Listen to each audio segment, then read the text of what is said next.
Hi friends, నేను ఈరోజు చేపల కూర చేస్తున్నాను. చేపల పులుసు చెప్పు. చేపల పులుసుకి ఏమేమి కట్ చేసినారు చెప్పండి వదిన గారు. ఆనియన్స్, టమోటా, పచ్చిమిర్చి, చేపలు వచ్చేసి చేపలు, మెంతాకు, అల్లం, కొత్తిమీర, అల్లం వెల్లుల్లి పేస్ట్, అల్లం వెల్లుల్లి పేస్టు, చింతపండు పులుసు అన్నీ వేసి ఇట్లా ఫ్రై మగ్గనిస్తుంది పులుసు. ఎంతసేపు అంటే 15 మినిట్స్. 15 మినిట్స్. కొంచెం గుజ్జు వచ్చేలాగా చేసుకుంటే రొట్టెలేకి కానీ దాంట్లోకి కానీ బాగుంటుంది, కానీ ముద్దలేకి కానీ బాగుంటుంది. వేసి 5 నిమిషాలు ఒక మగ్గనిచ్చి ఆఫ్ చేయడమే.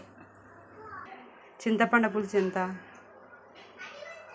ఎక్కువ పులుపు ఇష్టమైన వాళ్ళు ఎక్కువ తీసుకోవచ్చు, తక్కువ తీసుకోవాలనుకునే వాళ్ళు తక్కువ తీసుకోవచ్చు. నేను నిమ్మకాయ ఎంత సైజు తీసుకున్నా. రుచికి సరిపడా. ఇంకా వచ్చేసి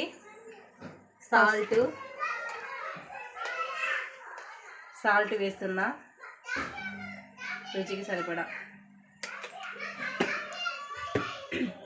ధనియాల పొడి, ఇప్పుడు ధనియాల పొడి 1 స్పూను,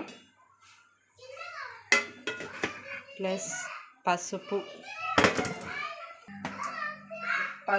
లైట్గా,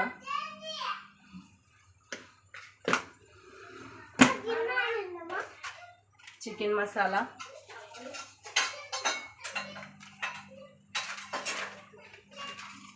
గరం మసాలా, కలిపెట్టుకోవాలి. ఫిష్ మసాలా కూడా వేసి బాగా మగ్గనివ్వాలి. ఉడకనించి చేపలు వేస్తాను, తర్వాత వేసడానికి ఉడుకుంది చేపలు. ఎంతసేపు మగ్గనియాలా? ఎంతసేపు గెలబెట్టకూడదు, అంతేనా? ఆవిరికి మెత్తగా అవుతుంది. ఆవిరి మూట. ఎంతసేపు?